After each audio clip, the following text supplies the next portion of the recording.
We have breaking news. The Atlantic Consortium has been exposed in an 18 fraud network. Federal authorities are now involved. At 11:47 p.m. on March 14th, federal authorities announced the arrest of 12 sitting judges, 4 senior DHS officials, and the dismantling of what investigators would later describe as the largest judicial fraud and immigration corruption network ever discovered on American soil.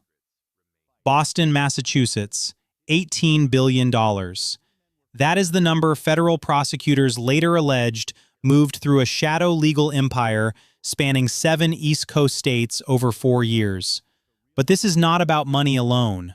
According to case files unsealed by the FBI, this network allegedly provided legal cover for a transnational organized crime syndicate known in encrypted communications as the Atlantic Consortium, a powerful criminal alliance federal investigators believed operated narcotics distribution, human trafficking routes, migrant smuggling pipelines, and financial fraud infrastructure across the northeastern United States.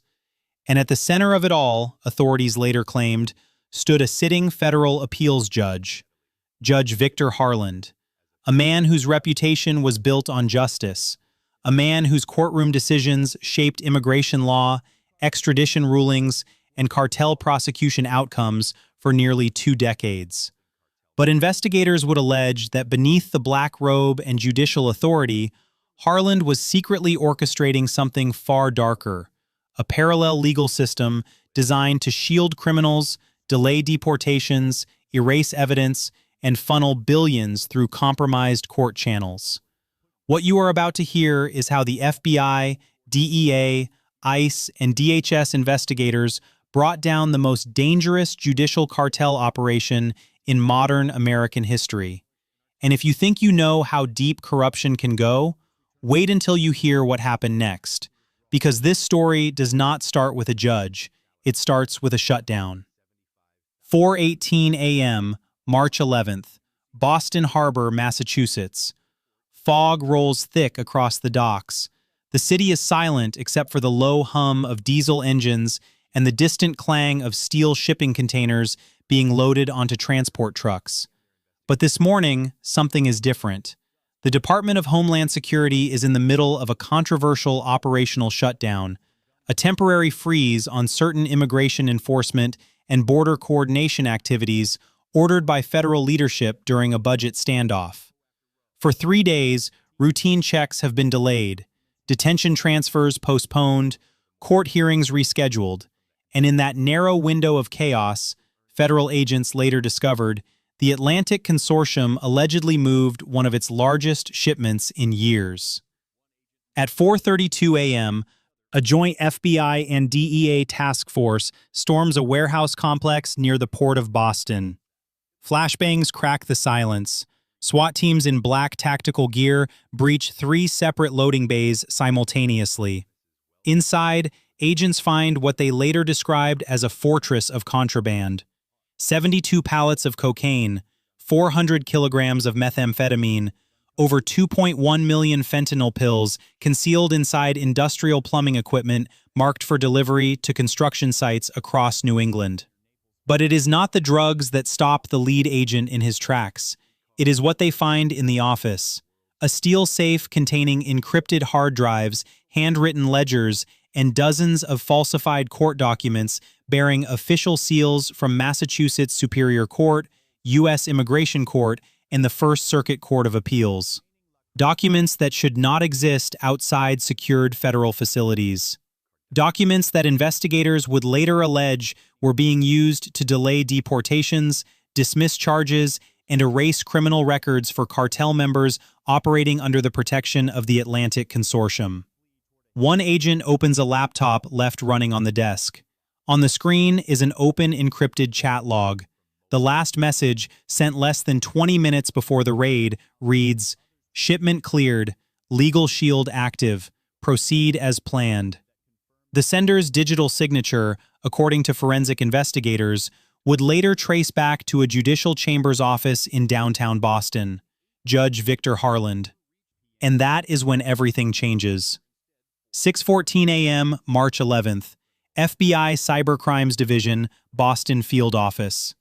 The room is dark except for the glow of monitors and the hum of server towers processing terabytes of seized data. Analysts work through encrypted files recovered from the warehouse raid, and slowly the network begins to reveal itself. They call it Operation Gavel Strike. According to investigators, it is not just a drug operation. It is a command-level infiltration of the judicial and immigration enforcement system designed to turn the courts into a weapon for organized crime. Federal forensic teams later alleged they uncovered over 400 shell companies, ghost law firms, fake immigration advocacy nonprofits, and fraudulent consulting agencies, all linked back to a central command structure. Money flows through fake legal settlement accounts, through sham immigration bond agencies, through ghost immigration attorney retainer fees that are never questioned because they carry the legitimacy of court-ordered payments. The funds move offshore to accounts in the Cayman Islands, Switzerland, and Dubai, then cycle back through Boston real estate holdings, luxury car dealerships, and high-end hotel investments. But the most chilling discovery comes when analysts crack the master ledger. Inside is a detailed organizational chart. At the top, Judge Victor Harland. Below him, according to documents recovered during the investigation, are 12 additional judges across Massachusetts, Rhode Island, Connecticut, and New York. Men and women who investigators later alleged were secretly coordinating to delay ICE detainers, dismiss cartel-related charges, and manipulate asylum and deportation rulings to protect Atlantic Consortium operatives. Further down the chart are 4 senior DHS officials responsible for detention oversight, deportation logistics, and interagency coordination during immigration enforcement operations. Their role, investigators later claimed, was to provide advance warning of ICE raids, delay court-ordered deportations, and ensure that key cartel members were released or transferred to low-security facilities where escape or bribery was easier. One forensic analyst stares at the screen and says aloud what everyone in the room is thinking. This is not corruption. This is command-level collusion. Because what they are looking at is not a network that exploits the system. It is a network that runs the system. And according to evidence federal investigators later presented, Judge Harlan's authorization codes appear on hundreds of case dismissals, evidence suppression orders, and emergency stays of deportation, all issued for individuals later identified as Atlantic Consortium operatives, drug couriers, human trafficking facilitators, and migrant smuggling coordinators. The internet quickly reacted to the revelations. Online forums exploded with speculation. Social media users began analyzing publicly available court records and noticed patterns. Cases dismissed without explanation, deportation orders mysteriously overturned, cartel members released on technicalities that legal experts called highly unusual. Unverified reports surfaced claiming the network extended into federal law enforcement agencies, political offices, and even military contract oversight. One encrypted message recovered from the servers, allegedly written by Judge Harland himself, reads, "The bench is ours, the border is managed, the pipeline is permanent." This is not negligence, this is engineered treason, and the operation has just begun.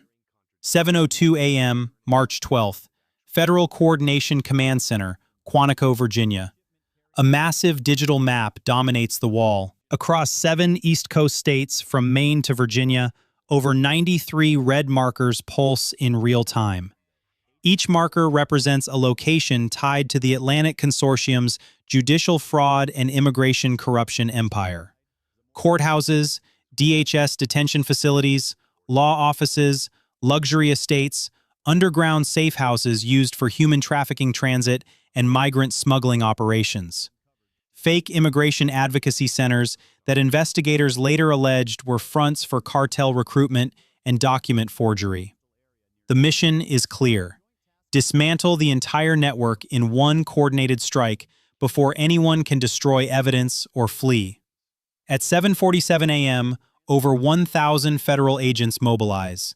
FBI, DEA, ICE, DHS Internal Affairs, U.S. Marshals, SWAT teams from 6 states. Black Hawk helicopters lift off from staging bases in Virginia and Massachusetts. Armored convoys roll through pre-dawn streets in Boston, Providence, Hartford, New York City, Philadelphia, and Newark. Agents hit 93 locations simultaneously. In Boston, SWAT breaches the luxury penthouse of a sitting Superior Court judge. Inside, they find $2 million in cash hidden in false bottom furniture, encrypted phones, and detailed logs showing payments received for each case dismissal tied to Atlantic Consortium operatives. In Providence, Rhode Island, agents storm the offices of a fake nonprofit called the New England Immigration Justice Fund. Documents recovered later showed the fund allegedly laundered over $600 million in cartel profits disguised as legal aid donations and asylum assistance grants. In Hartford, Connecticut, federal agents raid the home of a senior ICE supervisory officer. They find offshore account statements showing monthly payments of $75,000, along with internal ICE raid schedules that had been forwarded to encrypted cartel communication channels hours before operations began. In New York City, FBI agents arrest a federal magistrate judge inside his chambers during morning court prep. On his computer, investigators later discovered draft orders dismissing drug trafficking charges for 9 individuals, all of whom were later identified as Atlantic Consortium couriers. In Philadelphia, DEA agents seize a warehouse containing industrial pill press machines capable of producing millions of fentanyl pills per month, along with precursor chemicals smuggled through ports investigators alleged were protected by compromised DHS inspection officials. And in Newark, New Jersey, ICE raids a migrant smuggling safe house used as a transit hub. Inside are 43 undocumented individuals held against their will, part of what investigators later described as a human trafficking pipeline controlled by the Atlantic Consortium and shielded by falsified immigration court documents. By noon, the seizures are staggering: over 3 tons of cocaine, 800 kilograms of methamphetamine, 4.7 million fentanyl pills, 216 illegal firearms, $418 million in cash, luxury assets, and frozen accounts. 12 judges arrested, 4 senior DHS officials taken into custody, 37 law enforcement officers and court staff detained for questioning. And at the center of it all, at 1:34 p.m., FBI agents walk into the chambers of Judge Victor Harland at the John Joseph Moakley U.S. Courthouse in Boston. He does not resist. He does not speak. He simply watches as agents place him in handcuffs and walk him out through the same halls where he once delivered justice. One federal agent later told investigators, "The underworld took more damage in 6 hours than it had in the last 6 years." But the arrests are only the beginning, because when FBI forensic teams begin examining the seized servers, patrol logs, internal emails, and court scheduling systems, they discover something even more disturbing. The infiltration goes deeper than anyone imagined. According to evidence later presented in federal affidavits, the Atlantic Consortium had systematically compromised layers of the judicial and immigration enforcement infrastructure over nearly a decade. Court clerks were paid to delay or lose case files. ICE detention officers received bonuses to ensure specific detainees were released during transport or transferred to facilities with lax security. Immigration judges received monthly offshore payments to approve asylum claims for individuals later identified as cartel operatives. Federal public defenders were allegedly recruited to mishandle cases, ensuring prosecutions would collapse on procedural grounds. Even digital court record systems had been accessed and altered, investigators later claimed, using stolen judicial login credentials to delete evidence, modify sentencing records, and erase deportation orders.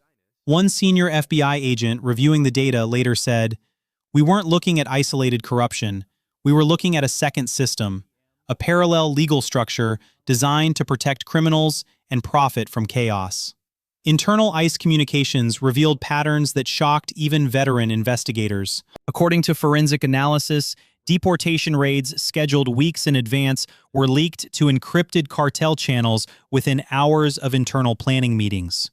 Patrol grids along suspected smuggling corridors were altered the night before enforcement sweeps, creating blind zones that investigators later alleged allowed human trafficking and narcotics convoys to pass undetected. Court hearing schedules for detained cartel members were quietly moved or delayed using falsified administrative orders, giving operatives time to disappear before formal deportation proceedings.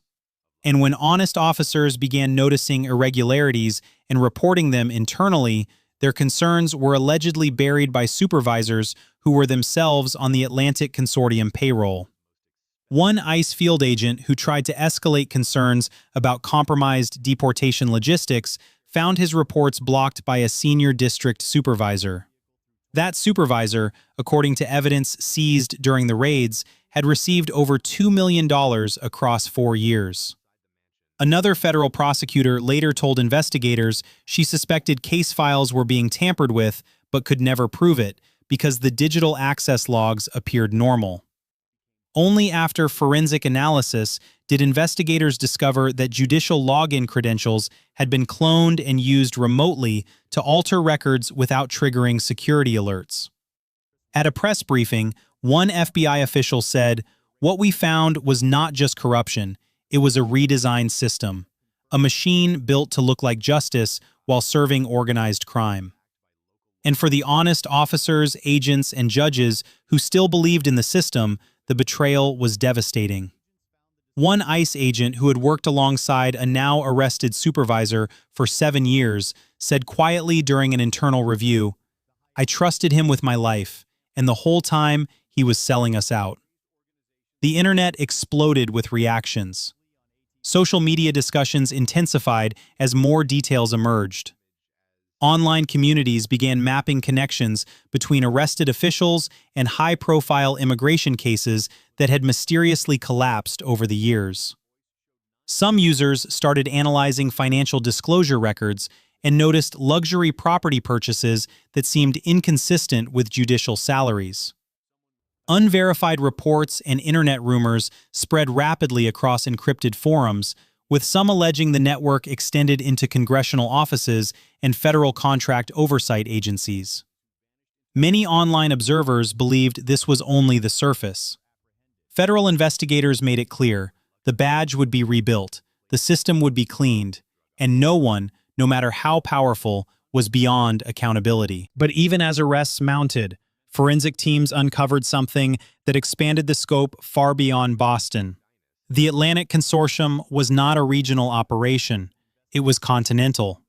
Investigators later alleged that the network had established judicial and immigration enforcement infiltration across the entire East Coast corridor, from Boston to Miami, using the same playbook in every major city. According to documents recovered during the raids, the network moved an estimated 12 tons of narcotics per month through protected routes disguised as legitimate freight shipping. Trucking contractors were hired through shell logistics companies that appeared legitimate on paper, but were allegedly controlled by Atlantic Consortium financial proxies. Shipping manifests were altered using stolen Port Authority credentials. Way stations along Interstate 95 were scheduled for maintenance closures that coincided exactly with convoy timing, investigators later discovered. Border coordination between state and federal agencies was deliberately fragmented through administrative delays and bureaucratic confusion, allegedly engineered by compromised officials. And migrant smuggling pipelines operated in parallel, using the same routes, the same legal protections, and the same judicial interference to ensure safe passage for trafficked individuals, who were then exploited in labor and criminal enterprises controlled by the consortium. One sealed file recovered from Judge Harlan's personal server contained what investigators later described as a long-term strategic plan. The document, allegedly written over 2 years earlier, outlined a vision to expand the network into federal appellate courts, DHS policy oversight committees, and immigration legislative advisory boards. The goal, according to the file, was to make the corruption permanent. to turn legal protections for cartel operations into normalized policy, to create a shadow government within the immigration and judicial system that could never be fully dismantled because it would be woven into the fabric of governance itself. One line from the document, later quoted in federal court filings, read, "Justice is a structure, and structures can be redesigned." Internet discussions intensified further as excerpts from the strategic plan were leaked online. Social media users called it the most chilling evidence of organized infiltration ever revealed. Some online investigators claimed similar networks might exist in other regions, hidden beneath layers of bureaucracy and legal complexity. This was not a conspiracy. This was a blueprint. And investigators alleged it had been quietly implemented for years. So what does this story mean? It means that power does not always announce itself with violence or force. Sometimes it moves quietly, through signatures, through silence, through systems we trust but never question. It means that corruption is not always a man in a dark alley taking a bribe. Sometimes it is a judge in a courtroom, a supervisor in a federal agency, a clerk in a records office. People who understand that the most dangerous weapon in the world is not a gun. It is legitimacy. And when legitimacy is weaponized, entire systems can be turned into machines of crime. The Atlantic Consortium did not conquer through fear. It conquered through patience, through infiltration, through the slow, methodical takeover of the institutions designed to protect the public. And the cost is measured not just in billions of dollars stolen or tons of narcotics moved. It is measured in lives. Lives lost to fentanyl poisoning, families destroyed by addiction, communities fractured by violence, migrants exploited and trafficked under false promises of legal protection, and a justice system that for years, investigators alleged, served criminals instead of citizens. This story is a warning, because if it can happen in Boston, it can happen anywhere. If it can happen in the courts, it can happen in any institution. And if we do not remain vigilant, if we do not demand transparency and accountability, then the very systems built to protect us can be turned against us. If you are still watching, tap like so more people see this story. Share it, because silence is what allows corruption to grow, and exposure is the only way to stop it. Comment expose if you want stories like this dragged into the light where they belong. Because the fight for justice does not end with arrests. It begins there, and it continues as long as people are willing to ask the hard questions and refuse to accept easy answers. This story is a fictional dramatization inspired by real issues of corruption, organized crime, and institutional infiltration. But the lessons it carries are very real. The next time you hear about a judicial decision that does not make sense, or an immigration case that disappears without explanation, or a federal agency struggling with internal integrity concerns, remember this. Remember that systems are only as strong as the people who run them. And when those people are compromised, everything falls apart. Stay vigilant, stay informed, and never stop demanding the truth.